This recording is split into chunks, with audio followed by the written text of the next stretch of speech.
Hi అండి, welcome to Ammulu multiple vlogs. ఈరోజు మన ఛానల్లో అయితే కాకరకాయల్ని కాయలుగా ఎలా ఫ్రై చేసుకోవాలో చూసుకుందామండి. ముందుగా అయితే ఫ్రెష్గా ఉన్న కాకరకాయలు తీసుకోవాలి. ఇలా పీల్ అయితే మొత్తం తీసేసుకోవాలి నీట్గా. ఇప్పుడైతే ఈ కాయల్ని మంచిగా అయితే క్లీన్ చేసేసుకోవాలి.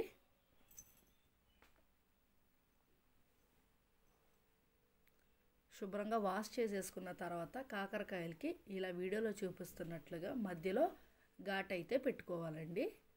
ఎందుకంటే మనం తర్వాత దీంట్లో కారప్పొడి అయితే పెడతాం కదా.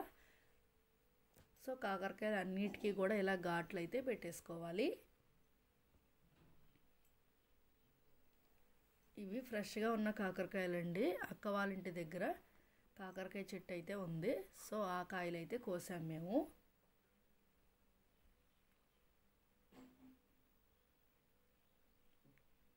చూస్తున్నారు కదా, కాయలన్నిటికీ కూడా ఈ విధంగానే మీరు ఘాట్లు అయితే పెట్టేసుకోవాలి. ఇప్పుడు కాయలన్నిటికీ కూడా ఘాట్లు పెట్టేసుకున్న తర్వాత వీటిని ఒక గిన్నెలో తీసుకుని ఇలా గళ్ళుప్పు వేసుకుని ఒకసారి మొత్తం కూడా ఇలా తిప్పుకోవాలి. ఎందుకంటే కాకరకాయలో మనకి పసర అనేది ఉండిద్ది, చాలా చేదుగా అనిపిస్తుంది కదా. సో ఈ ఉప్పు వలన ఏంటంటే ఆ చేదు మొత్తం పోతుంది. ఇప్పుడైతే మనం కాకరకాయకి కారం ఎలా రెడీ చేసుకుందామో చూసుకుందాము. దానికి కావాల్సినవి ఎండుమిరపకాయలు, పల్లీలు, వేయించిన శనగపప్పు, జీలకర్ర, కొబ్బరి పొడి, వెల్లుల్లిపాయలు, ఉప్పు. ముందుగా ఇవన్నీ తీసుకుని పక్కన పెట్టేసుకోవాలి. ఇవి కాకరకాయ కారానికి అనమాట. సో ఇప్పుడు ప్యాన్ పెట్టేసుకుని ఈ పల్లీలు అనేవి మనకి ఇలానే వేస్తే పచ్చి వాసన అయితే వస్తాయి కదా. సో పల్లీల్ని మనం ద్వారగా ఫ్రై చేసుకోవాలి పచ్చివాసన పోయేంత వరకు. చూస్తున్నారు కదా, పచ్చివాసన పోయేంత వరకు కూడా మనం ఫ్రై చేసుకొని పక్కన అయితే పెట్టేసుకోవాలి. ఇలా ఈ స్టేజ్లో చాలు, దోరగా అయితే చాలు. మరీ మాడిపోతే మళ్ళీ కారం బాగోదు. సో ఇలా అయితే మనం ప్రిపేర్ చేసుకుని పక్కన పెట్టేసుకోవాలి. నెక్స్ట్ ఒక ½ లీటర్ దాకా ఆయిల్ అయితే వేసుకోండి. కాయలు ఎక్కువ ఉన్నాయి కదా.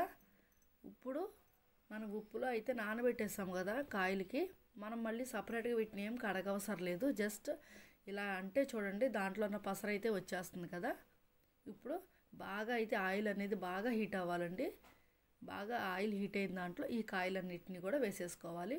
చూడండి ఎలా పొంగు వస్తుందో, అసలు కాయ వేయంగానే ఆయిల్ బాగా హీట్ అయింది. సో కాయలన్నిటిని కూడా మనం ఆయిల్లో డీప్ ఫ్రై చేసుకోవాలండి. ఫస్ట్ మాత్రం హైలో పెట్టుకోవాలి. ఈ కాయలన్నీ వేసేసిన తర్వాత సిమ్లో పెట్టుకుని ఫ్రై చేసుకోవాలి. ఎందుకంటే మనకి పైన గోల్డెన్ కలర్ వచ్చి మాడిపోతుంది, లోపల మాత్రం పచ్చిగా ఉడకదనమాట. సో అప్పుడు కాయ అయితే చేదుగా ఉంటుంది. మనం ఏం చేయాలంటే ఫస్ట్ హైలో పెట్టుకుని కాయలన్నీ కూడా వేసేసుకున్న తర్వాత సిమ్లో పెట్టుకుంటే మనకి మంచిగా అయితే ఫ్రై అవుతుంది. ఇప్పుడు కారం ప్రిపేర్ చేసుకుందాం. ఒక మిక్సీ జార్ తీసుకుని ఒక 20 ఎండుమిరపకాయల దాకా వేసుకుని, వేయించిన శనగపప్పు కూడా వేసుకుని, ద్వారగా ఫ్రై చేసిన పల్లీలు కూడా వేసుకోవాలి. నెక్స్ట్ కొబ్బరి పొడి వేసుకోవాలి. అలాగే వెల్లుల్లిపాయలు, జీలకర్ర కూడా వేసుకోవాలి.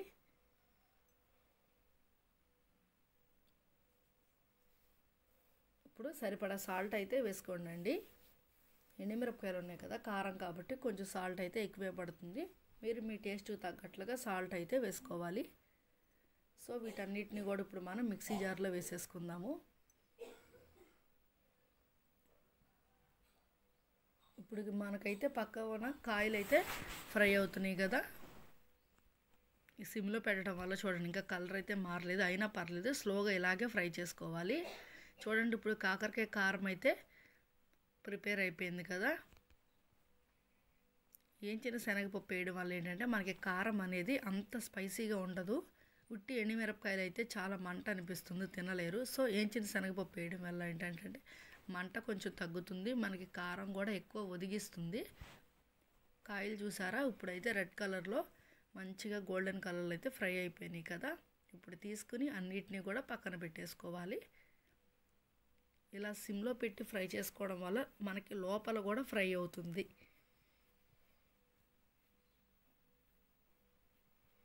చెట్టుకి కోసం తాజా కాయలు కదా, చాలా ఫ్రెష్గా అయితే ఉన్నాయి. కాయలన్నిటిని తీసి ఓ పక్కనైతే పెట్టేసుకోవాలి. ఇప్పుడు ఈ కాయలు అనేవి బాగా చల్లారాలండి. చల్లారిన తర్వాతే దీంట్లోకి మనం కారం అనేది స్టఫ్ చేసుకోవాలి.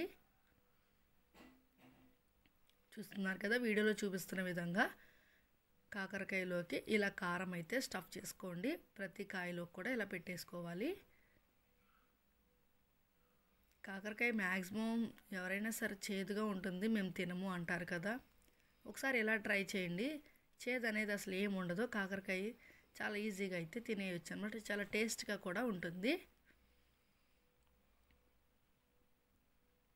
చిన్నపిల్లలకు కూడా మ్యాక్సిమం ఇలా అయితే ఫ్రై చేసి పెట్టేస్తే వాళ్ళకి చేదు ఉండదు కాబట్టి మ్యాక్సిమం తింటారు. పెద్దవాళ్ళు అయితే చెప్పవసరం అసలుకి. చాలామంది కాకరకాయల్లో బెల్లం వేసుకుని కూడా వండుతారు. చాలా వెరైటీ డిషెస్ అయితే ఉంటాయి అన్నమాట కాకరకాయల్లో. మేమైతే ఎప్పుడు కాకరకాయ మామూలుగా కట్ చేసుకుని అయితే ముక్కలుగా వండుకుంటాం, లేదంటే ఇలా కారం పెట్టుకుని స్టఫ్ చేసుకుని అయితే కాకరకాయ కారం అయితే వండుతాము. చూస్తున్నారు కదా, మొత్తం అన్ని కాయల్లో కారం అయితే స్టఫ్ చేసాం. ఇప్పుడు తాలింపు తీసుకోవాలి.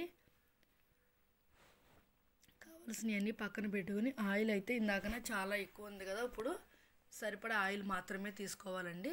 దాంట్లో ఎండుమిరపకాయలు, తాలింపు దినుసులు, జీలకర్ర, పసుపు మొత్తం వేసేసుకుని ఒక గుప్పెడు కరివేపాకు కూడా వేసుకోవాలి. ఇవి బాగా ఫ్రై చేసుకోవాలి.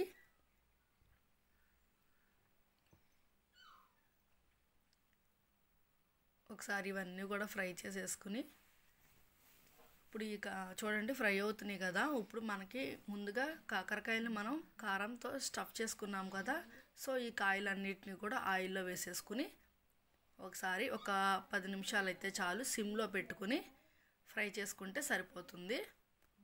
అన్ని కాయలు కూడా వేసేసుకోవాలి.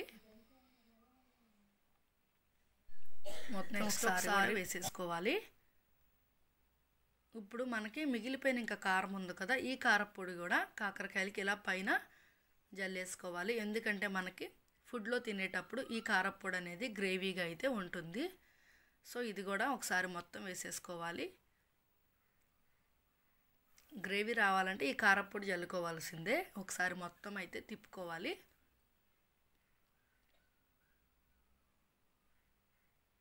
కారపొడి అనేది ఆయిల్లో కూడా మంచిగా ఫ్రై అవుతుంది. అన్నంలో తినేటప్పుడు చాలా టేస్ట్గా అయితే ఉంటుంది ఈ కారపొడి. ఒక 10 మినిట్స్ అయితే సరిపోతుంది మనకి.